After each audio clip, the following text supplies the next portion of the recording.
I'm Nikki. And I'm Jess. She's the traumatized. And she's the abandoned. And welcome welcome to our podcast. Where we talk about true crime, spooky things, and everything in between. And today it's chaotic chat time, where we're going to be talking about some bystander effect. I am so excited. It's actually interesting because we worked on this together. So we did the research together and it was fun. I also feel like it didn't take half the amount of time, so that was exciting. Very true. Yeah, it's like very quickly. It was awesome. But yeah, how was your week? Next. Thank you. Okay, how was my week? So I made a very tough decision for my life, and I know in the long run it was probably a good decision, but it's a struggle because some things are hard to let go of, especially when it's been a part of your life for so many years. So yeah, no, that's really hard. Yeah, it's gonna be an uphill battle, but I just have to keep reminding myself, because the question constantly pops into my head like 100 times a day, like, did I do the right thing? Did I do the right thing?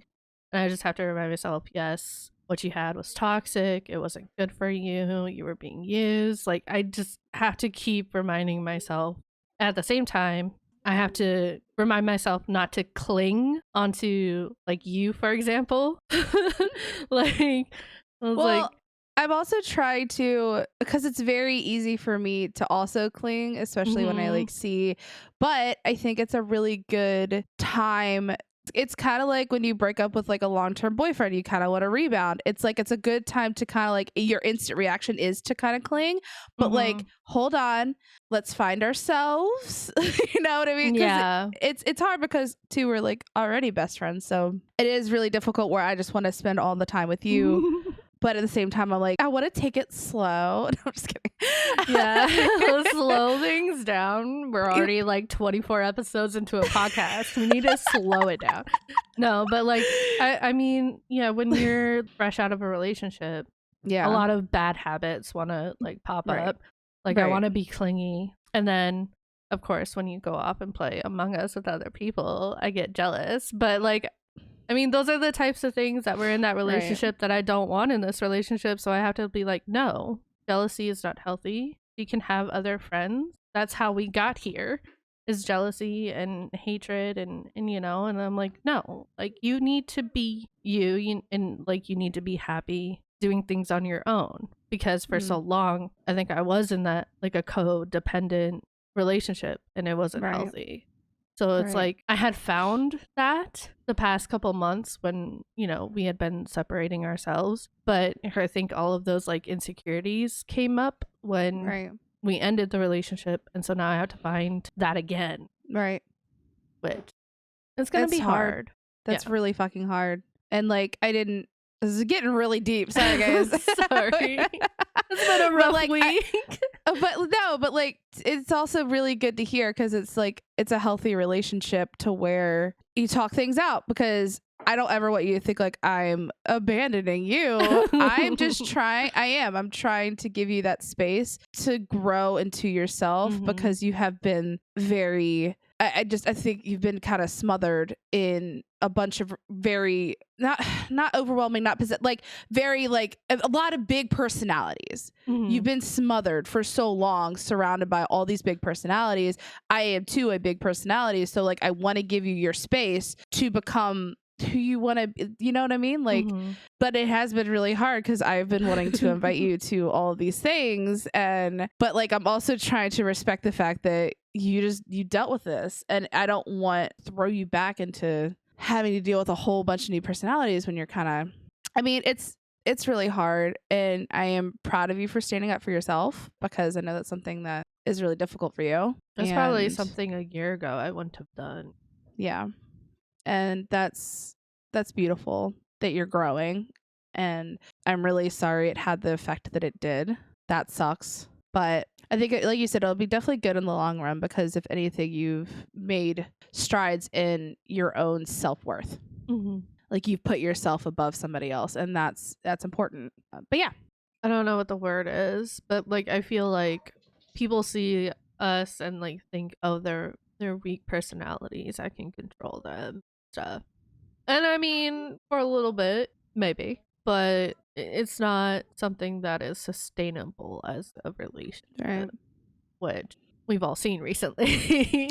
Well, not only that, but I think in both of us growing, and I don't know if we're necessarily those people anymore. You know what I mean? Like, Mhm. I don't necessarily, I have zero willingness for somebody to manipulate me. And I can now smell it from like a mile away. So I think the more you make yourself aware of that manipulation, the more it starts to kind of Present itself over and over. and then the stronger you become, because those walls go up instantly and you're like, get the fuck away from me. Goodbye. Go away, please. That and just surrounding yourself with people that are genuine is something I'm finding that is refreshing. Because I also feel like that's hard. That's what I'm saying. And so I'm really yeah. I'm down to one friend. No. It'll be fine. First of all, I have enough personality for a lot of friends. Secondly, it'll be fine. I have a plan. Yeah, I know. I can Your see Leo it has a plan. happening. Your Leo has a plan. Don't worry, I got you. Like thinking God. back, I was like, is this the reason why I didn't have friends in high school? Because I just didn't vibe with anybody. Like I don't know. I could just like tell the type of people that they were. It's because you're an empath. Also, your hair looks fucking fantabulous today. Thank you. I almost cried. We've had a week. Like I tried curling all of it, but it's so long at this point. You have so much hair. Half of it's shaven. You guys didn't. Half of my hair is shaven underneath because I have so much hair. She has so much hair. Like, it looks like a lot of hair, but when I went to visit them, and she was like, I was like, I would braid your hair. I've always wanted to braid her hair. Her hair is thick. Yeah, since we moved, I have not been able to find my curling iron. So I tried the whole flat iron or the straightener curls, Yeah. and like really the only front pieces are the only ones that stuck. Well, it looks like it looks like you did it on purpose. Like, it looks really good. Good. Yeah. Anyway, Anyhow, how was your week? it was long. I just haven't stopped. Mm-hmm. And at this point, I'm running on adrenaline and coffee 24/7. And I have discovered a new group of friends that, first of all, have like opened me. Open arms. With open arms. And they're so supportive, and it's crazy. And it's like, I'm just myself, and they're really nice, and they don't expect anything from me. And it's very strange, refreshing. But it's so refreshing. So yeah, we're actually gonna do a game night tonight. We haven't played Among Us in I don't even know how long. It's funny because I don't know, they were very like, we would, because I mentioned, I was like, I could post it in my Discord because I know a couple people like really like playing it. They're like, oh, let's try to keep it like in like, you know, this Discord. I could totally respect that because they're really tight-knit group and they all really support each other. And so I was just like, I really want to invite my friend Nikki because I was joking before.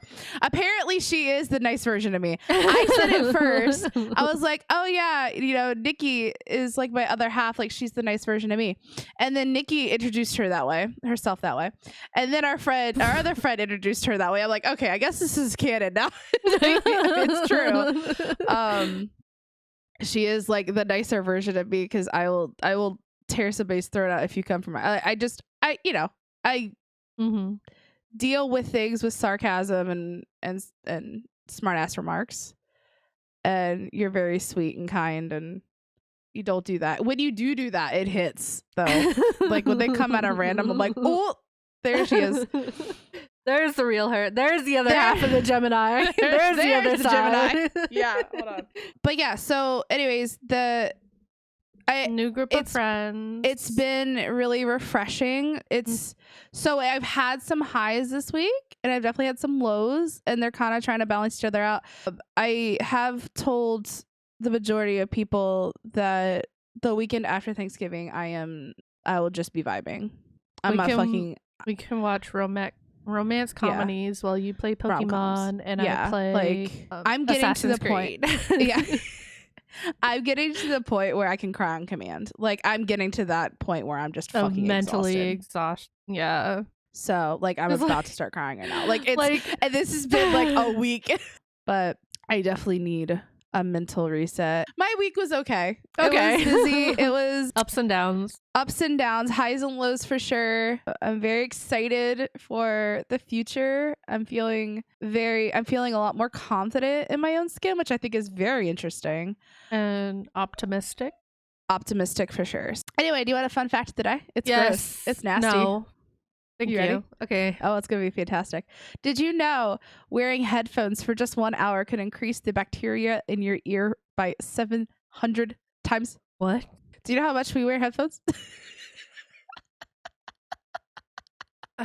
What does that mean? Meaning it could increase the bacteria that live in your ear by 700 times. So if you wear your headphones for 1 hour, it turns into 700. How do we not do that? How do we don't. That's not so fun fact. Because literally, I wear headphones at work all day because I'm listening to music. So my ears. We wear headphones to record, to stream, to play games. What if I take them off every 59 minutes? just cheat the system. I don't think that's how that works. Okay. So today, the bystander effect. Yeah. So how this is gonna work, I guess, for this little chitty chat is we're gonna kind of describe what the bystander effect is, stories that are examples of the bystander effect, and then how not to be a bystander. Yeah. What is the bystander effect? According to Psychology Today, the bystander effect occurs when the presence of others discourages an individual from intervening in an emergency situation against a bully or during an assault or other crime. The greater the number of bystanders, the less likely it is for any one of them to provide help to a person in distress. That is so interesting to me because Right? me thinking it would be like the more people are around, the more people would stand up for the person, but it ends up turning into like a crowd effect where it's like you don't want to be the one to step out of the crowd. Like, I just find that so interesting. And people are more likely to take action in a crisis when there are few or no other witnesses present. So, like you said, and we'll dive into that a little bit deeper about how there's more people and stuff like that. So, the circumstances surrounding an emergency in which an individual needs help tend to be unique, unusual, and multifaceted. Many people have never encountered such a situation and have little experience to guide them during the pressure-filled moments when they must decide whether or not to help. And this makes sense. Like, I mean, we do fire drills at work, which I kind of think is like similar. We don't take those seriously, but like, yeah, imagine like a horrible analogy. Imagine like a plane comes crashing down. I wouldn't know how to fucking react to that. Right. Like, or like a horrible car accident on the interstate. Like, I would like to think my initial reaction would be to get out and help everybody, but I don't know, you know? Right. I do know in video games, if it is a flight or fight situation, I fucking flight. I'm out. I flight.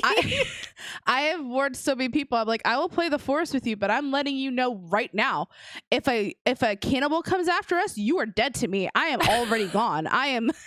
So I don't know. Yeah. How it would be in a real life situation. Yeah, no, So, that's crazy. Social psychologist, I should have let you take this one. Bib Latine. There's an accent on the E, so I think it's Latine. Nay. Yeah. And John Darley popularized the concept of the bystander effect following the infamous murder of Kitty Genovese in New York City in 1964. The 28-year-old woman was stabbed to death outside her apartment at the time, and it was reported that dozens of neighbors failed to step in to assist or called the police. And we'll actually talk about this case a little bit late, so we'll go into it. little go bit into more. further detail. Latine and Darley attributed the bystander effect to 2 factors: diffusion of responsibility and social influence. The perceived diffusion of responsibility means that the more onlookers there are, the less personal responsibility individuals feel to take action. Social influence means the individuals monitor the behavior of those around them to determine how to act. So this is the part where we're going to dive a little bit deeper into the factors surrounding how many people are there and what you would do in that situation. I'm going to go into diffusion of responsibility. Diffusion of responsibility refers to the fact that as the number of bystander increases, the personal responsibility that an individual bystander feels decreases. As a consequence, so does his or her tendency to help. But when the costs of helping and not helping are both high, bystanders feel a strong conflict between the desire to act and the fear of helping. Bystanders often resolve this conflict by concluding that someone else will help, i.e., diffusing responsibility, thereby psychologically reducing the perceived cost of not helping the victim. So basically, the more people that are there watching, the individual is like, oh, somebody else will do it. Somebody else will call 911. Someone else will step in. It's an excuse, basically, to, I guess, not act. Not it's act. An excuse to not do anything. And an excuse to keep your morals. Oh, like, someone else will help them. I don't have to. Or, you know what I mean? So you feel less guilty. I mean, on a day-to-day basis, okay, I walk and I'll see a piece of trash on the ground. Like, oh, somebody else will get it. Mm-hmm. Like, literally, that's what we're talking about here. Like, oh, I didn't put that there. It's not my responsibility. So somebody else will get it. Mm-hmm. And I think if we all can just kind of step up and be like, you know what, that might not be my responsibility, but I'm going to do it anyway. Like, pick up a piece of trash this week, guys. That just popped in my head because I walk to my car every day through a parking garage and I see a bunch of trash and I'm like, I don't really want to pick it up and I didn't put it there. So why not? You know what? This week I'm going to pick up a piece of trash because it'll help. Yeah. Well, every little bit helps. So social influence. Oh, this is funny. It's literally factor. I am very socially influenced, so that's why I'm laughing. Factors such as the bystander's emotional state and nature of emergency and the presence of others can influence his or her ability to realize that something is wrong and that assistance is required. Which is so mean. In general, positive moods such as happiness and contentment encourage bystanders to notice emergencies and provide assistance, whereas negative moods such as depression inhibit helping. Yeah. However, some negative moods such as sadness and guilt have actually been found to promote helping. So either be happy and content or sad and guilty. Yeah. Well, also that went with this paragraph that I didn't insert is also like perception goes along with your moods. So if you're happy and content and you're walking along the streets, you're more perceptive to your surroundings. Yeah. Whereas if you're depressed or just not having a good day, most likely your head's down, you're just trying to get to where you're going. You're not very perceptive of your surroundings. And that's a big part of like the bystander effect is if something was happening, would you be conscious of it or would you be perceptive of it depending on your mood? Right. Which I find very interesting. And I mean, it makes sense because some days, yeah, absolutely. If I'm feeling more confident, I might tell somebody, oh my God, that dress looks really cute. Like that dress looks really pretty. On days where I'm not, I don't fucking notice what people are wearing. That's so true. So Latine and Darley in 1970 formulated a 5-stage model to explain why bystanders at emergencies sometimes do and sometimes do not offer help. At each stage in the model, the answer no results in a no help being given, while the answer yes leads the individual closer to offering help. However, they argue that helping responses may be inhibited at any stage of the process. For example, the bystander may not notice the situation, or the situation may be ambiguous and not readily interpretable as an emergency.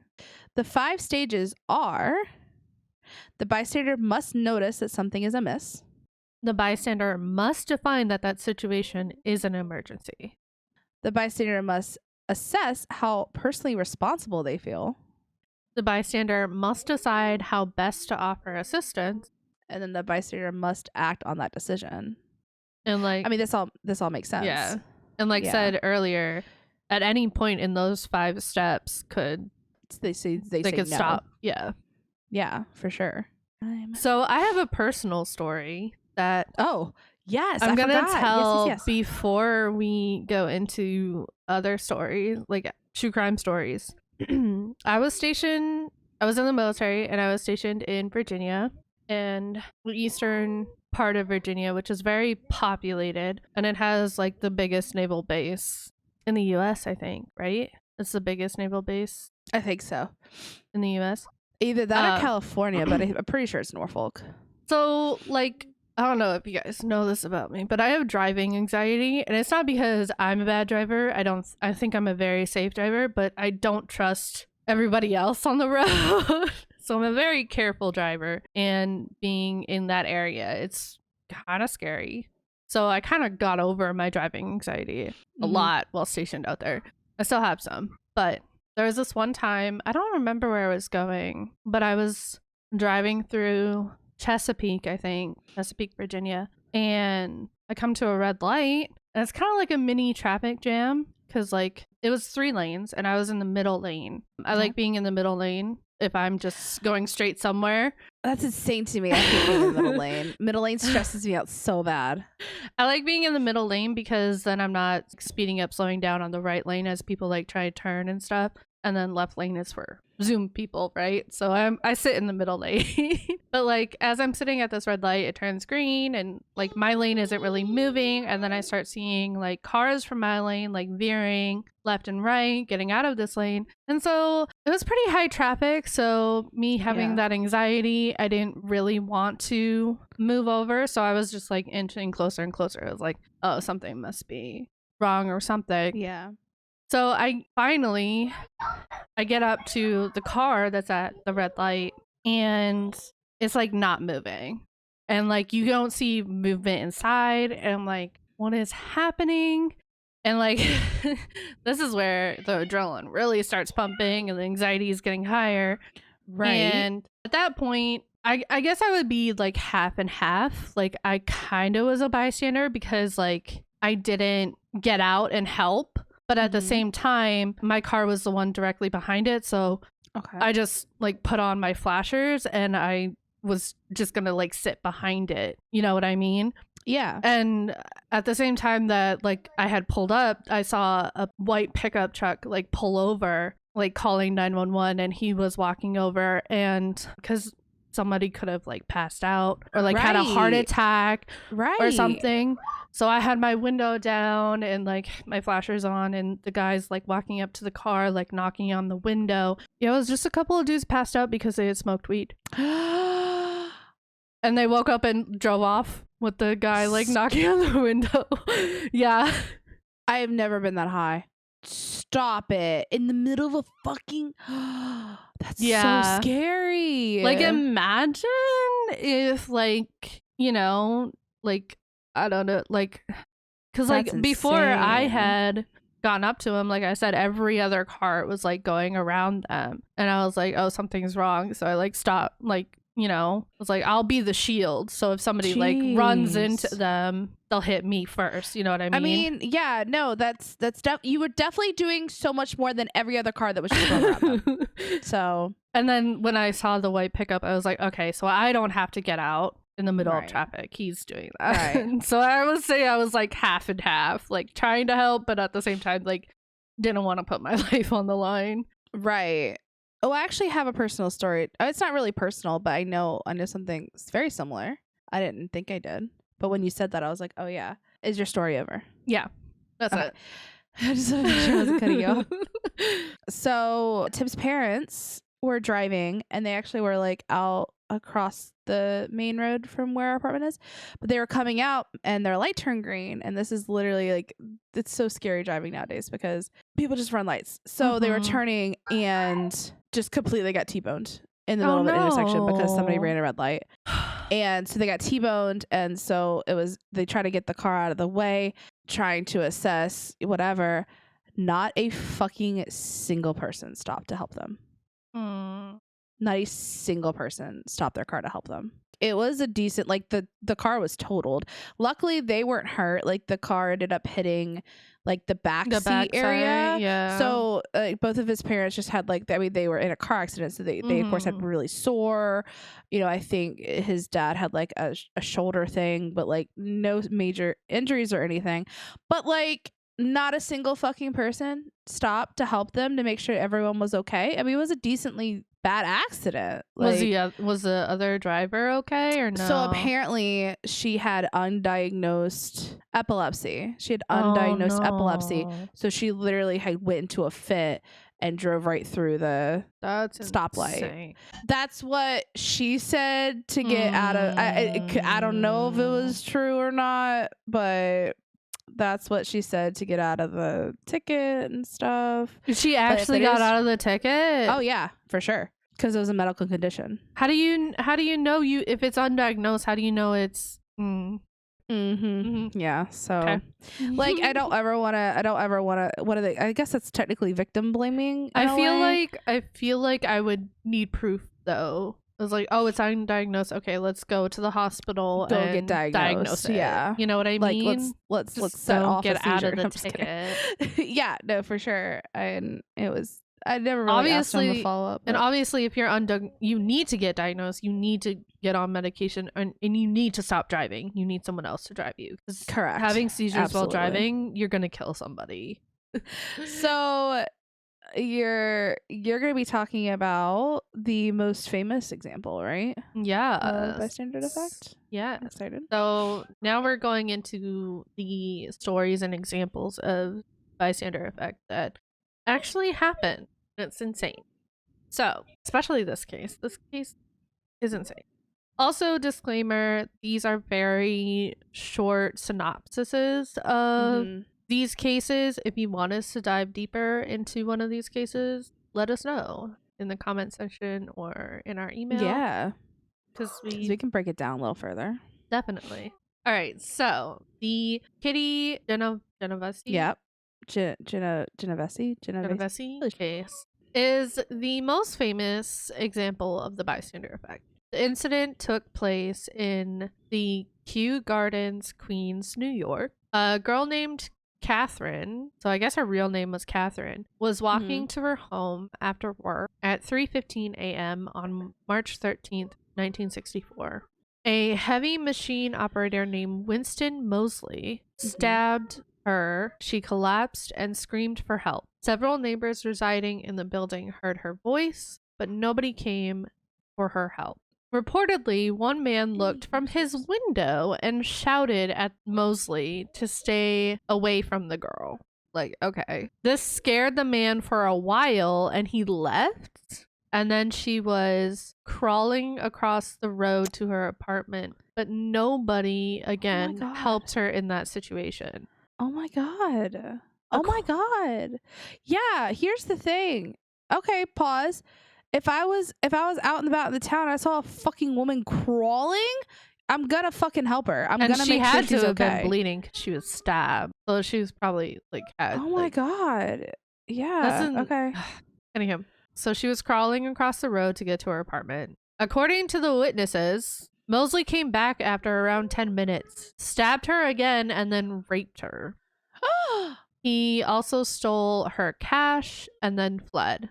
The whole incident, this is the insane part, the whole incident took place for around 30 minutes. 30 minutes. People sat in their apartments and listened to this woman scream for help. Okay, well, you know what? Okay, this is weirdly enough, this is making me feel better because I could say on multiple occasions we've heard something like not like questionable, but like questionable, like outside of our apartment, whether it be like a gunshot or somebody yelling or screaming. Granted, I think the one time it was like just a kid, but we've definitely like stopped what we were doing and like went outside and just like looked because. So that makes me feel a little better that I just wouldn't if I heard somebody fucking screaming for their life I would at least call 911. Like if I was scared, if it was just me here and I was scared, I would at least call 911 to be like, yo, please get over here because something's going down. Anyway, sorry. So this news was published on the front of the New York Times, and it was mentioned that around 37 people saw the incident and nobody helped. When the culprit was asked why he committed that crime, he said that he just wanted to kill any woman that day. And when the bystanders were asked why they didn't help the girl, they said they didn't want to be involved in the situation. And they assumed that someone else would help the girl. AKA, they reduced responsibility of themselves. Wow. And maybe we will go into that case at a different time. I think we might need to. That's insane. I think the rest of them are just fucking depressing. And I mean, not that wasn't depressing, but I know my next story is... I do not want to ever talk about it again. Yeah. But that one is, and I think it's very important to, this is like a PSA podcast episode, to just, it might be out of your comfort zone. I mean, don't ever put yourself in harm's way. Like, obviously, if there's like, say like an active shooter, I know they do a lot of training at the hospital for what we should do in regards to that. But, if you see somebody who's hurt, at least ask them if you can help, what you can provide. Anyway. Yeah. So I'm going to be talking about Kevin Carter's photograph. I don't know if any of you guys have heard of this. I had never heard of this. There is a huge trigger warning. It's not pretty. It is about a young child. So if that bothers you, just skip ahead like 5 minutes because it's quick, but it's not it's not pretty. Okay.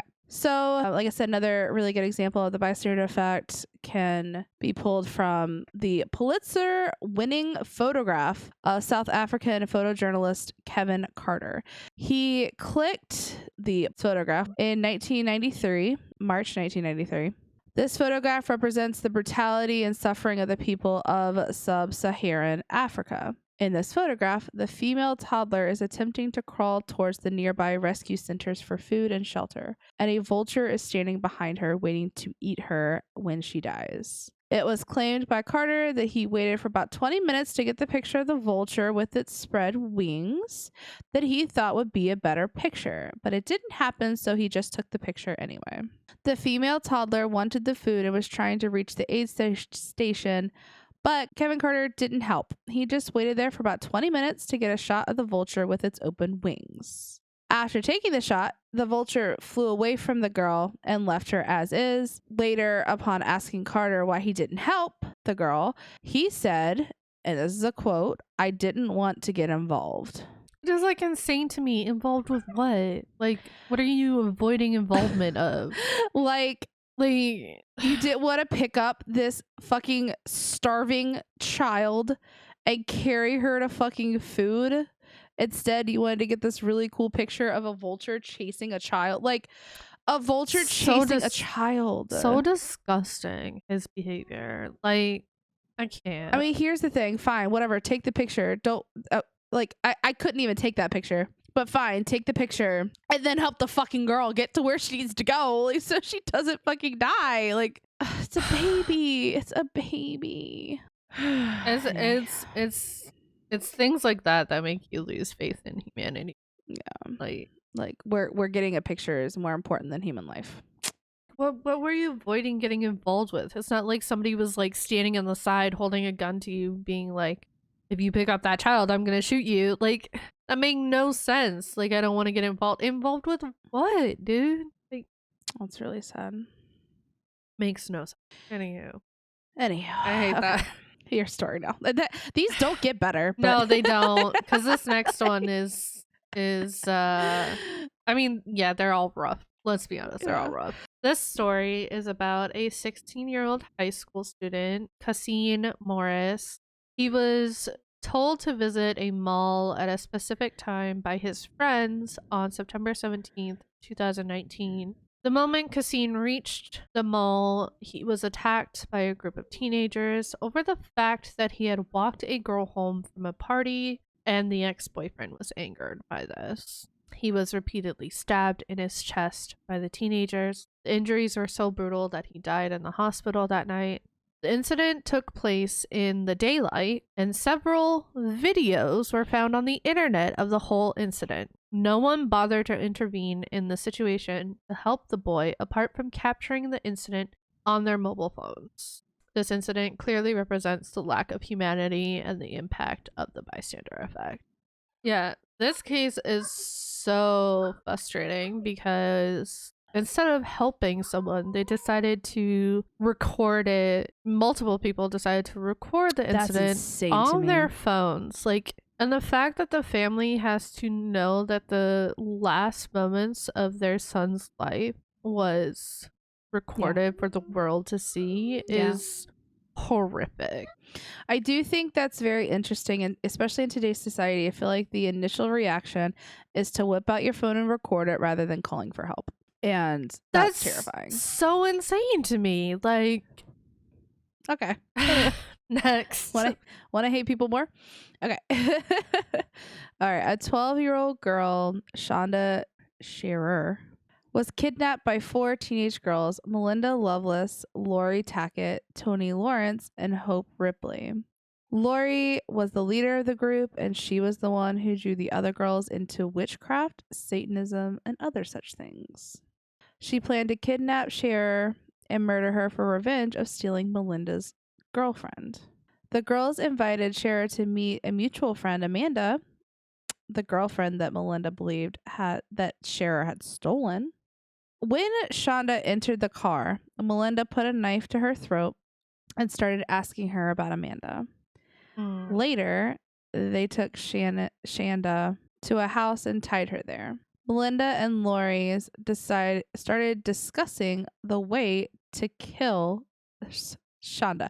I'm changing it because why the fuck are they using her last name but nobody else's? That makes no sense. So I'm trying to change it on the fly. It's not going well. Okay. Melinda and Lori started discussing the way to kill Shonda, and Melinda had even started beating her brutally. While investigating, Toni and Hope said that they got frightened at the situation and wanted to get out of there, but neither did run away or did they inform the police. Out of fear of passing headlights, the girls took Melinda to the nearby forest. I think that's supposed to be Shonda. Yeah, right? It's supposed to be Shonda. Okay. Out of fear of passing headlights, the girls took Shonda to the nearby forest where Melinda tried to cut her throat, but she couldn't as the knife was not sharp enough. No. The girls thought that Shonda was dead and left her in the trunk of Lori's car. All the girls went to Lori's house to take a bath. This is the first time I'm reading this, by the way. So I'm with you. What the heck is happening? I'm experiencing this with you. So did she actually cut her throat but not deep enough? Yeah. Jesus.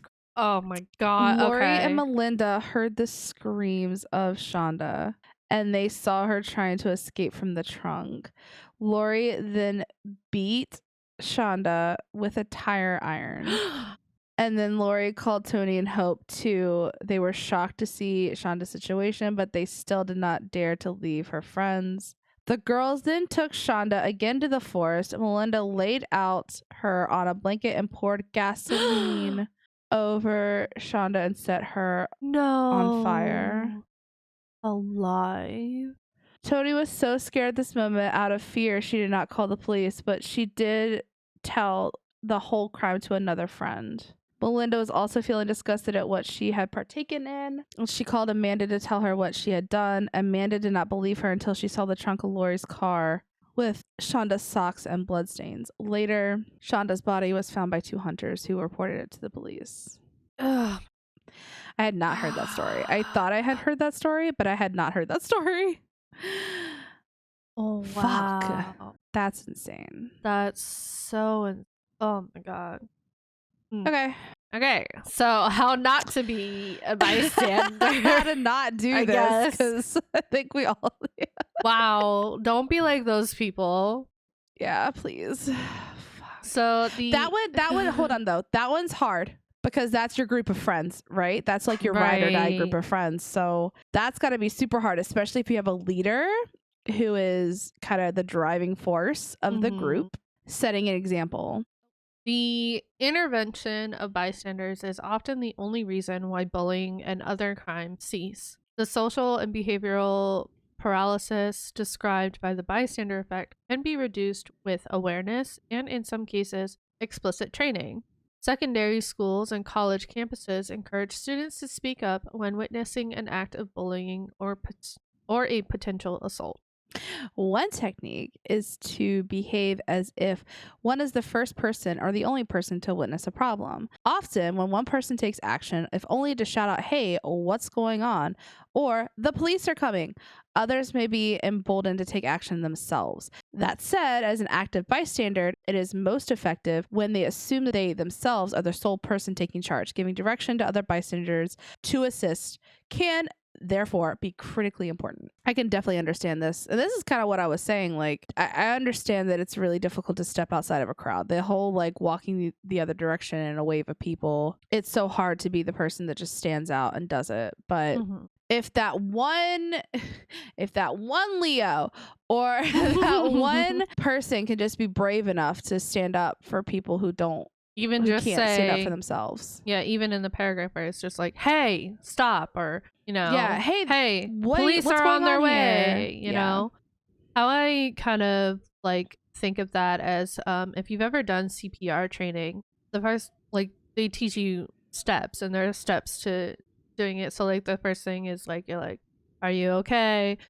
See if they're conscious or can react to you, and then if they don't, then you're like, you take charge of the situation, you point to somebody, like you call the police, and then like I'm starting CPR. And like, so that's how I kind of think of it. Like, you need to tell, or like, you know, like take charge, like, hey, you do this, I'm gonna try and intervene, you know what I mean? Just kind of as like a similar way to think of it. Like, not taking charges in like running in there and stuff, but taking charges in, all right, you set up a perimeter, or you do this, and like you do this, and let's try and like solve this situation until the police get here. Right. Kind of thing. And at least someone taking charge. And even if you have like multiple people stepping in, like, you know, the more the merrier. I think you're referring to more like wide, like if there was like a car accident or like but just like a mass murder. I'm saying the comparison just to like get you thinking of how you would try to like take charge, because when people hear take charge, it's like, oh no, I don't want to take charge, you know. At least that's my first instinct. I don't want to be in charge, just tell me what to do.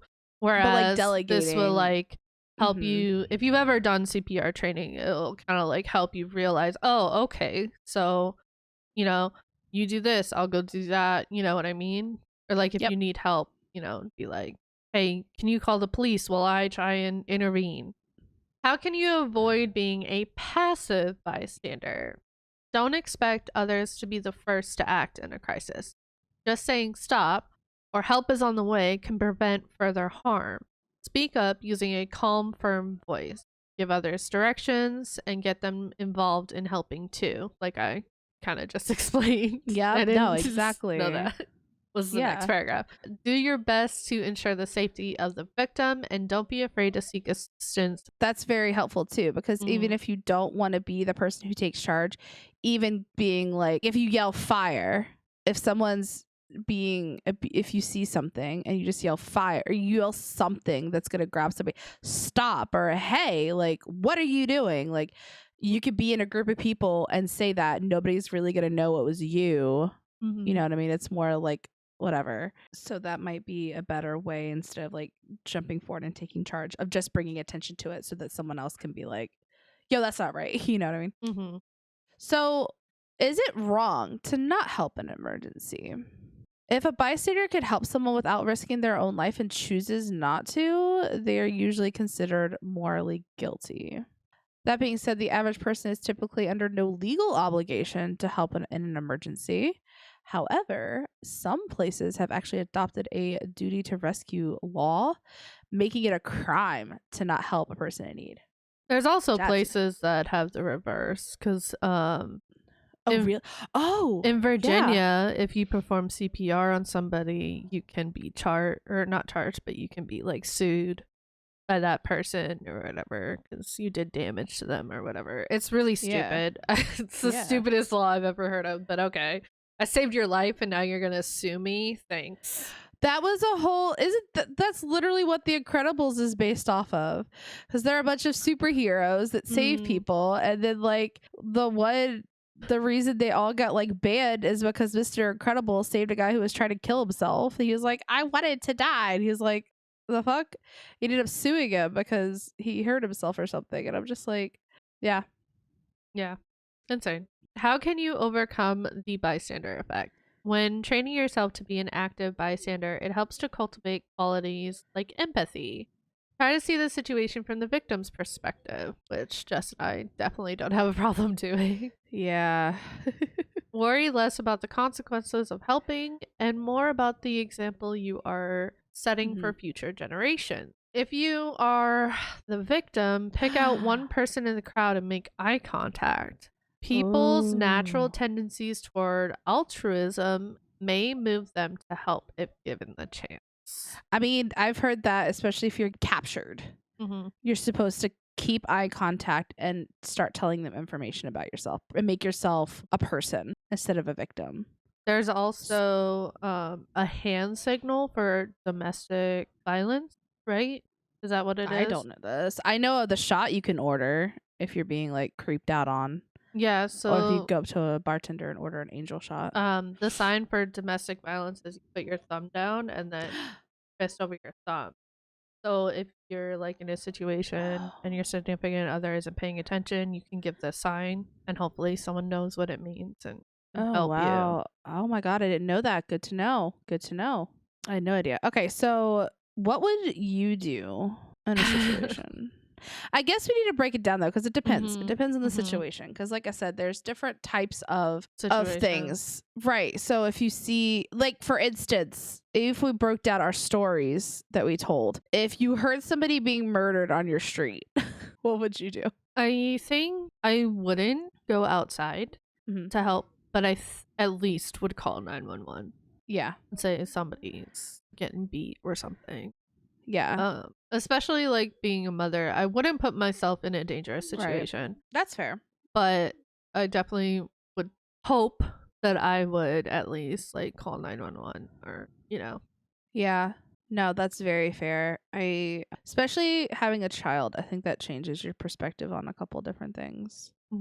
Although, like I said, it also depends. A lot of what we talked about, it also depends on the situation, if I'm alone or not.